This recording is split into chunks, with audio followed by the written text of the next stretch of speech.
Hey everyone, welcome back to AFTV, welcome to the Starting 11 show. It's the FA Cup third round. It is Arsenal travelling to Oxford United. Robbie and Cecil are there, and we are here to discuss what the Starting 11 is going to be in half an hour. But there's been loads of breaking news as well across the weekend, across today as well, that relates to some transfer stuff. And I know you'll all be asking about it in the comment section. We won't be ignoring it. And to discuss it all, we have Dylan next to me. Welcome, Dylan. Welcome back. How you doing? I'm alright, man. I'm alright. It's good to see you again. You were here for the Wolves game, right? Was that the 2-0 win? Yeah, you were reminding me about that. Good luck so far, 2 wins. Is that a 100% record so far? Chelsea, yeah. Oh, okay, there we go. 100% record. And we've got Laurie with us. Welcome, Laurie. And of course, we have the lovely Charlene. How are you, buddy? Good, thank you. How are you guys? Ready for the FA Cup? Mixing it up a little bit? I love the FA Cup. Yeah, likewise. Our cup. Need to defend that. Same old discussion about how importantly should we treat this competition that was going to come up. But I think in previous years, we've done that maybe in a slightly snobby way, because actually, at least now we're top of the league. There's obviously the Europa League waiting. You know, maybe there's more of a discussion to have there. Are you guys thinking, you know, is there a sense of relaxation amongst you guys? It's not as important as the other league games, or are you brushing that off immediately? No. I mean, I think it's fair to say I'm the oldest one here by some distance. Really? And I kind of, yeah. And I grew up on the FA Cup, man. I remember back in the day, that was probably the only live game. Yeah. If you think you've grown up on the FA Cup, it's the only thing we've won since I've been. Well, exactly.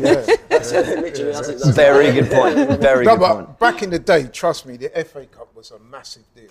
Yeah. You got up in the morning, they had all these programs surrounding it, and then the FA Cup Saturday afternoon was the climatic event.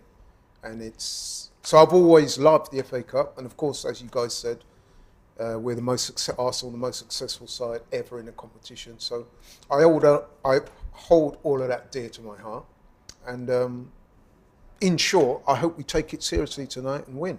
Yeah, Charlene, the fact that it's Man City waiting for us, a trip to the Etihad, if we win tonight, does that change your perspective on how you'd approach this game? Do you know what? When they was doing that draw last night, I was thinking, please, I don't want like another Premier League side. I did actually want like a lower division, obviously because our main attention is on the league. But do you know what? Let's take this cup seriously. Obviously, we want to be winning trophies. In terms of the approach, I don't think we should underestimate Oxford United because they are a League One side. So I do feel like we should go with quite a strong team. And yeah, we've got Man City waiting for us if we progress on to the next round. Is Man City waiting for us? And if there's any club in the world, I mean, listen, Liverpool, United, Chelsea, they've got squad depth, but there's one side that over the last 4, 5, 6 years have been able to have tremendous success and in a lot of ways depend on their squad to get them to Carabao Cup finals or wins there. They've got a couple FA Cup semi-finals and they've won it once under Guardiola as well. It is Manchester City. Do you think this Arsenal squad has the depth it needs to be able to compete on all 3 fronts? No, but tonight, what I will say is we've got another week until we play Tottenham away.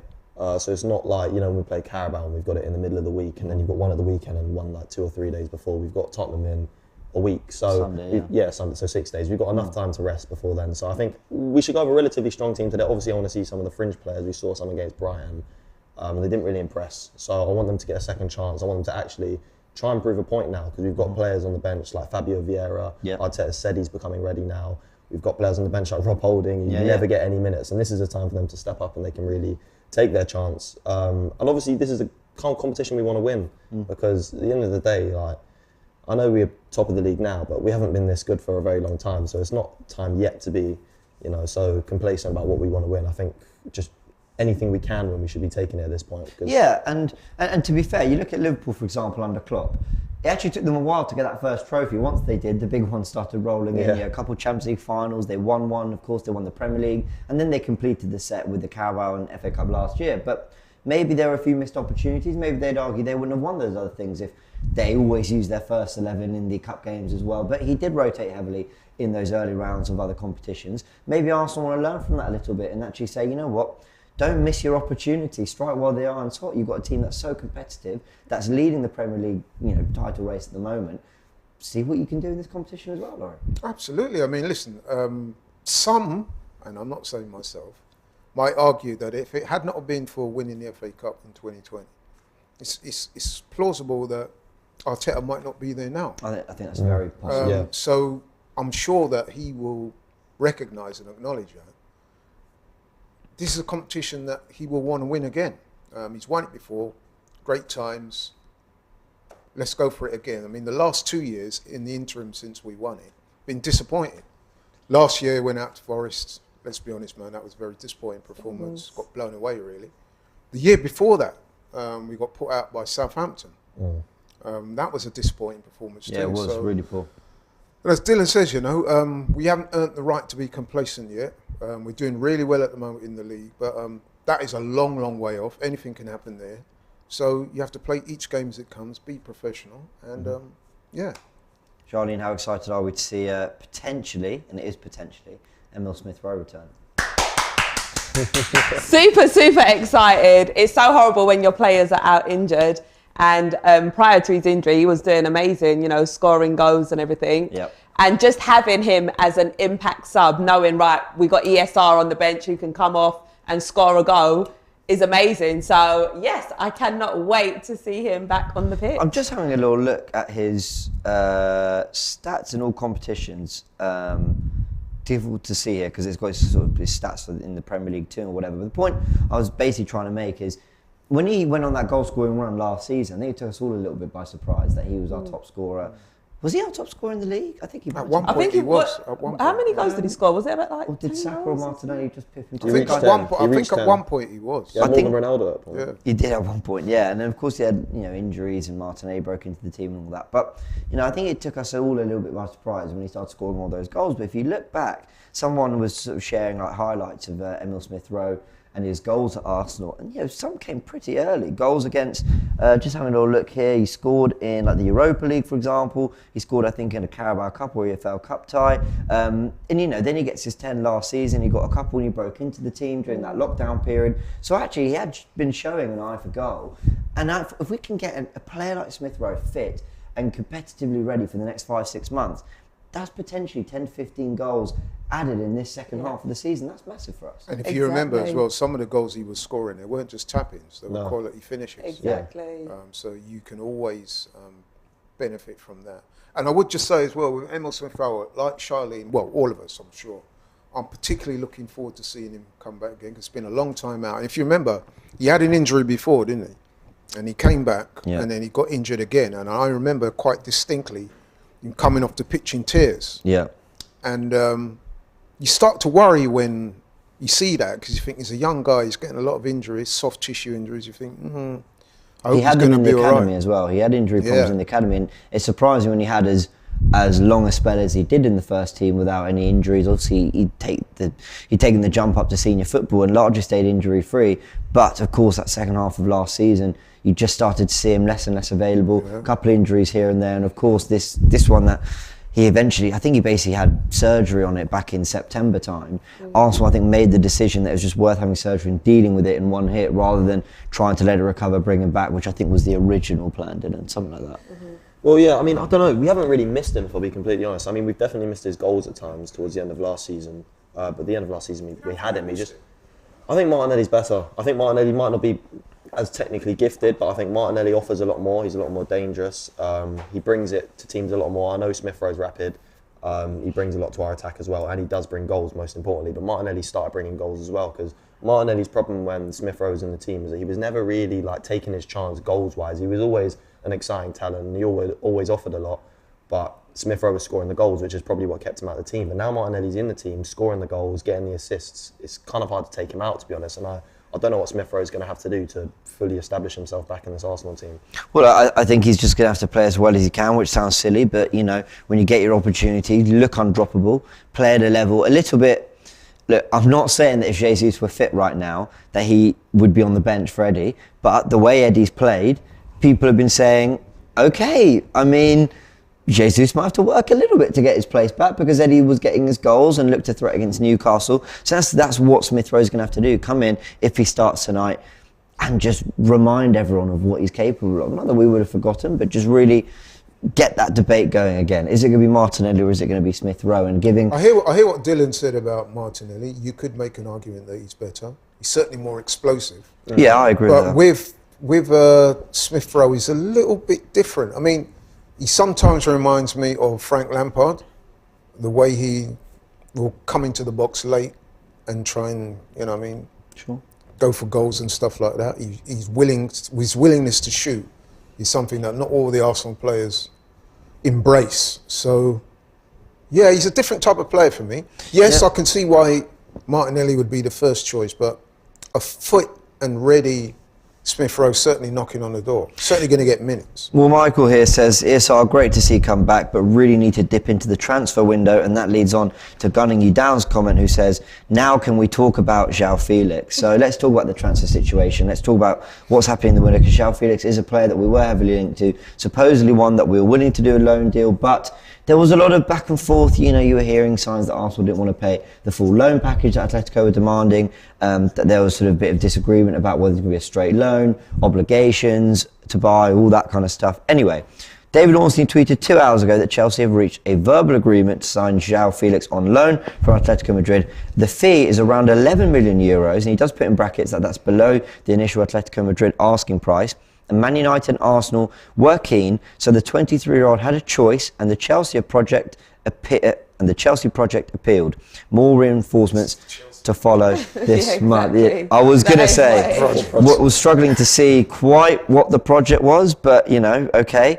When I read into the article, he says that there had been interest from Man United and Arsenal, but Felix is set to opt for Chelsea, having been attracted by the project. If all goes to plan, he'll be following. Okay, whatever. Anyway, I didn't see anything that necessarily said that Arsenal and Man United had matched what Atletico Madrid wanted, or at least what Chelsea were willing to offer.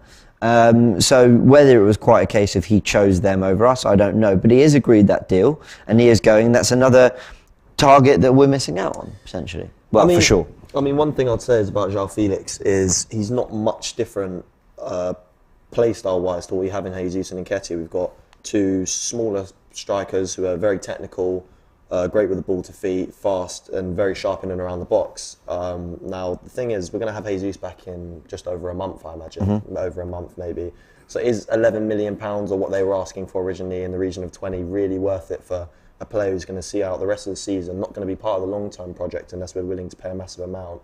And, you know, one thing I really think we need in this January transfer window is something different to come off the bench. Now, the main reason I think we weren't able to pick up all 3 points against Newcastle is because we didn't have a plan B. It was play the ball to Nketiah's feet, play the ball to feet, pop it, and hope it eventually worked. And it never did work because Newcastle, you know, they're one of the biggest teams in the league. You can't put the ball in the box. So I think a player we need off the bench is something different, maybe a taller striker.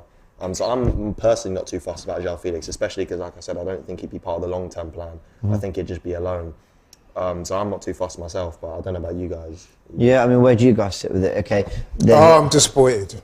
Oh, okay. Well, yeah, I'm disappointed, man. I mean, let's be honest, it looks like the Mudryk thing's going to happen, unless there's any last-minute shenanigans.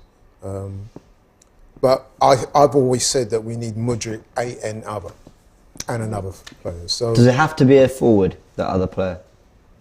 Could it be primarily, but we need a midfielder as well. But I guess my disappointment is born from, at one stage it would appear that João Felix was a real possibility. Yeah. And I was getting quite excited about him joining up with the team. And I mean, it is a loan move, and like Dylan said, it's not a long-term project. But if you think about it, where Arsenal are at the moment, I don't mind if it's a loan, if he's going to come in and enhance the team. We're serious challengers for the title, and we need to strengthen. So a guy like that, with his undoubted ability, could only have been a good thing. You agree with that? Even if it's a loan and then he goes back, and the only way to keep him is another £85 million fee, maybe, Charlene? I mean, could that have been in Arsenal's mind? Well, for this season, obviously we're going for the title, so if he is what we need in order to get that, then yeah, I'm in all agreement for him to come in. I know we've also been linked to Tammy Abraham as well. So, have we? Okay. Yeah. And we was just about that one, to be honest. Yeah, I think I would have preferred João Felix, but you know, alternatively. Although to quote what Dylan was saying, Tammy would be something different. Offer something different. Yeah.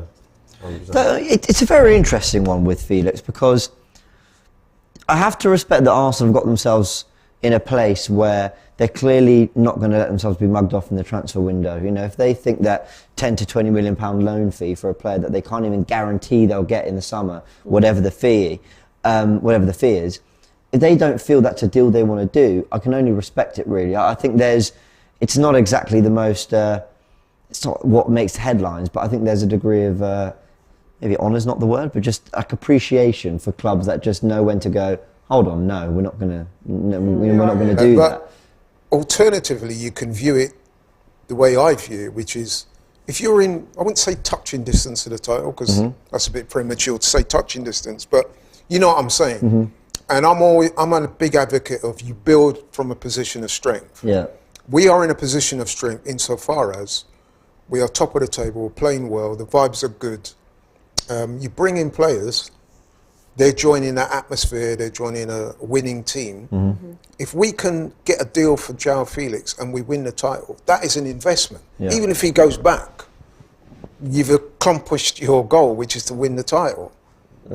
So to me, it's money well spent. And let's be honest, a couple of months ago, we were seeing headlines that the Kroenkes are the richest businessmen in sport. So a few extra euros, come on, man. They can afford it. Should we, let's see if Brennan or Haas can get a poll up maybe. We'll go with the title, should Arsenal have matched Chelsea's offer for João Felix? Some people might say no, just because he might have picked Chelsea anyway. I mean, one of the lines here from Ornstein is that, you know, the Chelsea project appealed. Again, let's talk about the Chelsea project. People would have laughed at the Arsenal project 2 years ago, right? They'd have looked at it and gone, what project? You're languishing in 8th, the football's rubbish, blah, blah. And then you've got to go through that pain to get to the other end.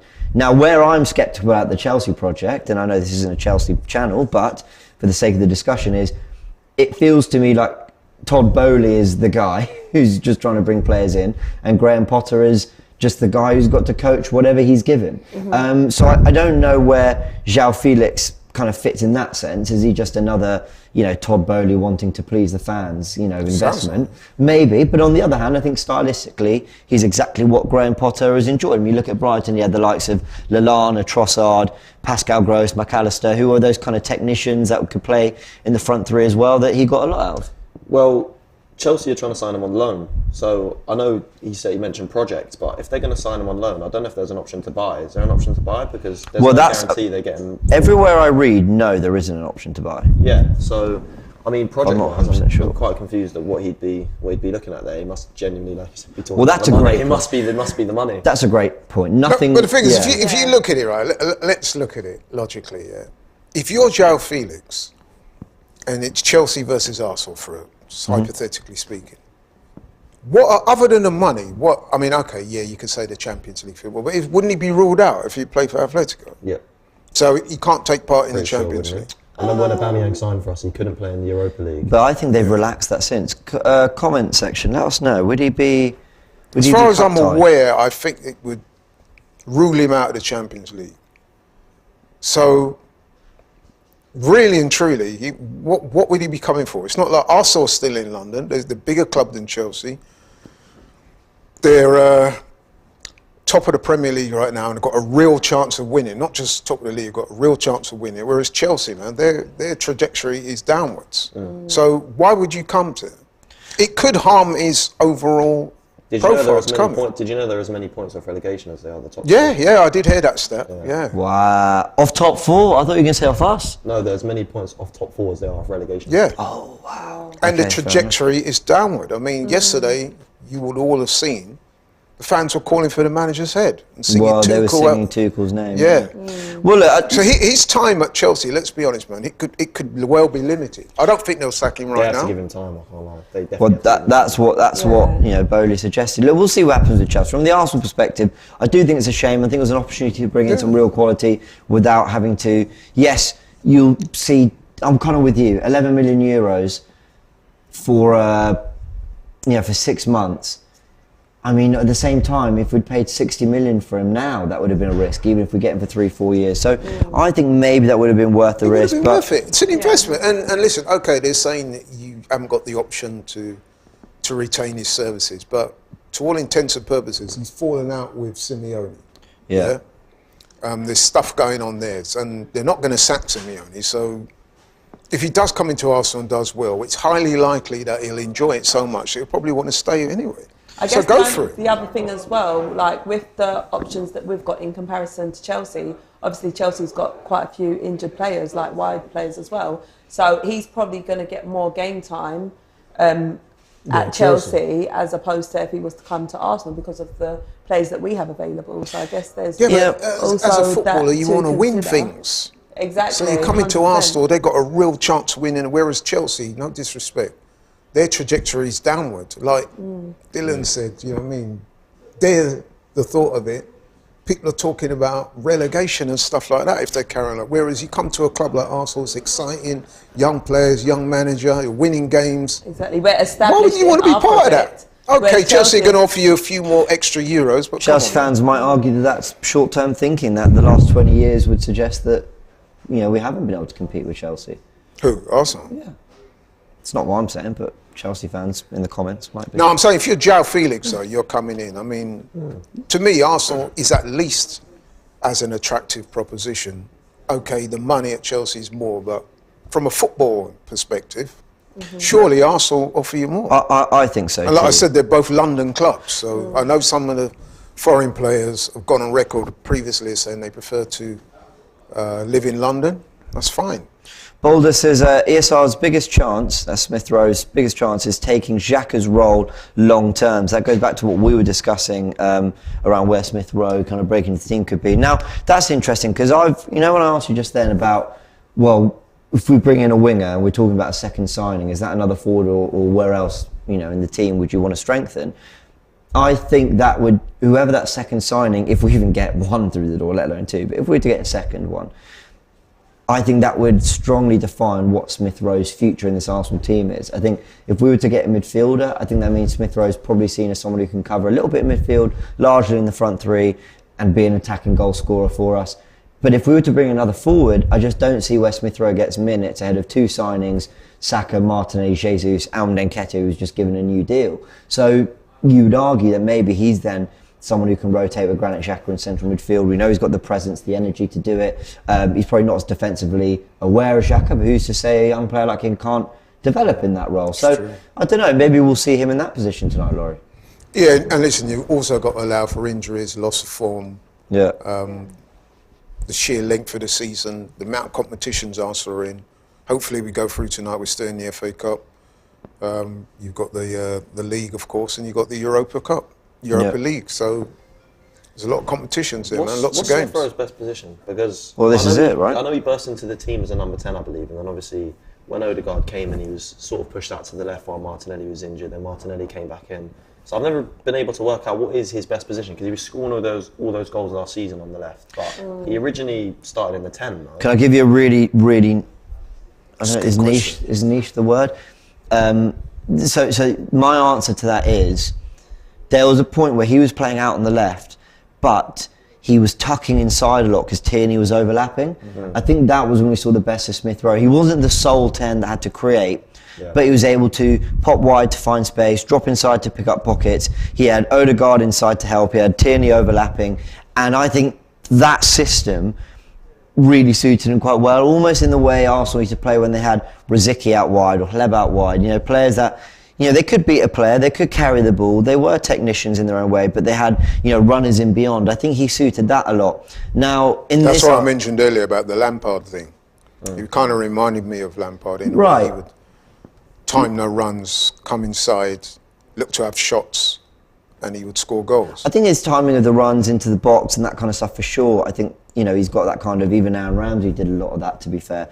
I think now in this current Arsenal team, I mean, what that super chat mentioned before, I think I've just lost it now. Yeah, Boulder says, you know, he could be in Xhaka's role. You see the position Xhaka was getting in against Newcastle, you know, in behind their midfield, picking up the ball in the pockets, turning and running out their defence. That's where I could see Smith Rowe really, really thriving. But to do that, that means you're going from a midfield of Smith Rowe, Partey and Odegaard. And with Xhaka, you just feel like you've got that little bit more balance. A bit more steel. A little bit, But if you recall, I think it's common knowledge now that Arteta apparently had a conversation with Xhaka before the season started and said, I'm going to tinker with your role slightly. I want you to try and get forward and score more goals, which he is doing at the moment. Yeah. So you're right when you said earlier that Smith Rowe is a viable contender for that role. Should Xhaka lose form, get sent off, get injured, you know, stuff like that. I think Xhaka is going to be here a long time. You know, I think he'll be a I think you see players like Jordan Henderson that just don't seem to be showing any signs of retiring anytime soon. I feel like we could get the same with Xhaka. He's only, what, 29? Yeah. Yeah. So Yeah, he something could, like that. I he mean, could maybe do just another turned 5 30, years. maybe. He looks like the kind of player that could do another 5 years. He's not very reliant on pace. He's never been the most agile or the most, you know, he just gets the ball, keeps it simple, takes shots, and, you know, gets stuck in as well. And I think that's the kind of player that could last a lot longer. So I feel like we are going to have him for a lot longer than we think we are. Well, with 1,500 votes in the poll, should Arsenal have matched the offer that Chelsea made for João Felix? 63% said Yes. Yes. 63% said no. What? No! Really? Yeah. I'm So, surprised at that. 2/3 I'm of voters are happy with Arsenal's start, supposedly. If you The question believe is that we not didn't if do it. you're going to use your money, it's the Cronkies. They got the money. Come on. You got the money, spend it. No, that is if true. I'm going to a wedding, right, and I need a suit, okay, James, I might go to the tailors or shops or wherever, Savile Row, whatever. If I've got the money to get the suit I want to get, I'm going to pay it, even if I feel a little bit ripped off when I leave the shop. If I've got the suit that I want, does the job. I'm going to think, you know what? Paid a bit over the odds, but look, Fair enough. sartorially splendid. Let's go through some super chats. We're just minutes away from getting the starting lineup here. Aaron Broom with a super chat. James is such a plastic fan and unlike the judge. Thank you for your super chat, Aaron. Why is James a plastic fan? Well, you know, I mean, You're one of the most die-hard fans of it. thank you. Thanks for the super chat and appreciate the I think you feedback. got that wrong, man. I think you got that wrong. With respect. Paul says Felix a £10 million loan fee and £6 million wages. Worth it? Question mark. Well, Paul, according to the poll, not worth it. I think, you know what it is? I think we need to switch the narrative a little bit. When you're spending money, you have to look at it. Is it as an expense or is it a possible investment? Exactly. Sure. We are in a position where we need to gamble a little bit. We found ourselves in a position that, let's face it, at the start of the season, none of us expected we were going to be here. Now you're like, okay, I think there's 20, 21 games left. Arsenal top of the table by 5 points. Things are looking good. To me, if you identify certain players if you've identified a player that you want, which clearly Arsenal have looked at Felix and thought, yeah, he could be the one. To me, it's a no-brainer. Because if you don't, you know what's going to happen? If, God forbid, we don't win the title, we're going to look back at January and think, you know what, we could have strengthened, we dilly-dallied around. How did we let Chelsea take Felix off us? He could have been the missing part. Whereas if we get him and it doesn't quite work out, at least we can go back and say, well, actually, fair play to the Cronkies and Arteta. They gave you a real good go. We came up short, but hey, we've got Champions League football. We go again next year. Dave Jordan says, rather Eddie up front than Felix, weak mentality. Is that Felix has a weak mentality? Let us know. St Anthony says, you get £150 million budget a year, £10 million loan for a top player is a cheat code. So I think he's suggesting he absolutely would have done it. Thank you for the super chat. Sam says, Chelsea likely could offer him more game time. Well, I do think that's a factor that wasn't really covered too much. But I think Man United, when everyone's fit, I think they like Martial up front. You've also got Rashford, Anthony. They've still got a lot to get out of Jadon Sancho. They're looking at Wout Weghorst as well, who's a different profile. Huh? Fair enough. With Arsenal, you know, I've got no doubt Felix is a top player. But if Jesus is fit, and you've got Martinelli and Saka, I'm not dropping any new signing I'm not dropping them for any new signing right now, even if it is João Felix. And then we'd have to sign Lionel Messi for me to think, okay, well, let's rotate the starting 11. Of course, that's a bit tongue-in-cheek, but you get my point. So maybe that is something that, you know, when you saw Havertz leading the line for Chelsea yesterday, he had a shocker of a first half, wasn't paying as much attention to the second half. You know, he's probably licking his lips, Felix, and going, yeah, I can get into that Chelsea team. So that might be a part of it. City managed to do it. They got a number of superstars on it. Well, then that's the other thing. You rotate, you use your squad, you mix rotate. it up. That's true. Yeah, they got a World Cup winner on the bench in Julian Alvarez. Mersham says 10th place, 10 points off relegation and top 4. That was making the point you were making about Chelsea there. Paul says £60 million loan and wages and obligation to buy for £75 million for a player who's not been playing well the last couple of seasons. Too risky. We should focus on getting Mudryk. Well, the stories are apparently that Arsenal are going to put all their attentions into Mudryk as they have already. Hence, They kind of have to. now, though. Well, Let's absolutely. get someone in, to be honest. If they don't get It's getting beyond the Mudryk, joke now, because like, Yeah, we're going to end up like last season when we look Exactly. back and think, what if we'd done something in January, like you mentioned before? We don't manage if to we don't get anything. Mudryk, it's a disaster. Yeah. A disaster, you reckon? Well, pretty much. I mean, who else are going to get? I reckon. I don't think it's a disaster if we don't get him, because I think the amount they're asking for is ridiculous for a player who's, you know, he's been playing in the Ukrainian league and hasn't even proved himself on the biggest stage. He has done well in the Champions League. He's done well in the Champions League. It's a Ukrainian but he's- international. Yeah, but And you're buying 80 potential. million is what they're asking for. They said he's worth around what Jack Grealish is worth. So Yeah, but Jack Grealish, and I like Jack Grealish, he hasn't blown up the spot, has he? no, exactly. But what But I mean, it's but what I mean by that is, completely I think we need a different. player. I'm just not sure if it'd be the end of the world if it wasn't Mudryk. If you know what I mean. I think we 100%. Obviously, we need a player. It's just I don't know who else. Arsenal- Yeah, I hear you. But here's why I say if we don't get Mudryk, it would be a disaster, because they clearly earmarked this guy from time. I mean, I'll be honest and say I didn't know too much about him. Embarrassing. I found out about Mudryk when Arsenal started going after him. They've clearly highlighted him. If they don't get him, what does that say about our old transfer policy and approach? Yeah, exactly. It's completely undermined. If you haven't got Felix, you haven't got Mudryk, who are you going to get to fill that void? Well, we're still waiting for the starting 11, so keep refreshing Arsenal's Twitter, but there's nothing, so let us know, guys, if you get these starting 11s. In the meantime, let me just go through the rest of the super chats and comments. O'Malley says, Felix is not a 9. People who think he can do what Jesus does, or even Eddie, don't watch him. He is a 10/left winger, similar to Smith Rowe. Lucas says, why are we talking about money and Felix? All the money is going to Atletico, and he's getting paid Atletico's wage. Tone No Break says, I hope Arsenal starts to venture into more American or Mexican players. Clear example, Edson Alvarez or Weston McKennie. Both very good players. Mum's Spaghetti says, not a Chelsea fan, but it's quite embarrassing for Arsenal. The fact that players are choosing Chelsea over you shows Arsenal is still a small club. Appreciate What your team do they comment. support? Strongly disagree, but I appreciate your comment. Chelsea Adding to the That sounds discussion. like a Chelsea fan. Yeah, well, he did say not an Arsenal fan. Oh, Still nothing on the starting 11, and I'm seeing people tweet about it. What's the time? On that, I must say I'm looking forward, hoping to get to start, of course, if Marquinhos plays tonight. Because he came in, didn't he, in the Europa League, had that fantastic debut, scored, looked really good. But to be fair, I've not seen much of him since. And I'm Yeah. hoping that tonight we'll get another look at him. Well, here is the Oxford team news. They've got McGinty in goal, Anderson, Moore, Long, Brown, McGain, who was a former Arsenal Academy player, Bate, who I believe is on loan from Chelsea, Brannigan, Bowden, Taylor and Murphy, who I think was at Norwich. I think those are the 3 players I picked out in the preview. So be interested to see how McGain does, you know, former, I hope I pronounced that right, McGain, you know, former Arsenal Academy player. It'll be very interesting to see how he compares to the level of player that we've got out there.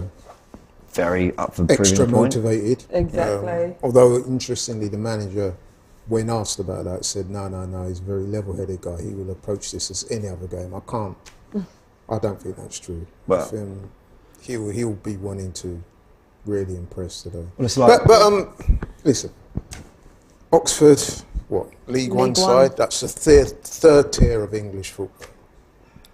What could possibly know. go wrong? Well, I mean, famous ask Aston last, Villa. famous last words. Ask Aston Villa, man. It's Absolutely. Stevenage. Paul says, I would not be surprised if we sign a couple of top players nobody has talked about. There's also news about Milinkovic-Savic. I haven't seen any of the news on Milinkovic-Savic, but of course we will keep an eye out for it. And let's have a little look. Are the teams in? Would you guys want we've got Smith it. Rowe to start if he is fit, if James wasn't in it? Yeah, happily. Well, Yeah. shall I let you know if he is? Let us know. In goal, Turner, Yep. Tomiyasu, Holding, Gabriel Yeah. and Tierney. Yeah. El Strong. Neni, Lukonga, Vieira, Yeah. Saka, Martinelli and Nketiah. Okay. What? No Smith Rowe, no Is he on the Is he on the bench? bench?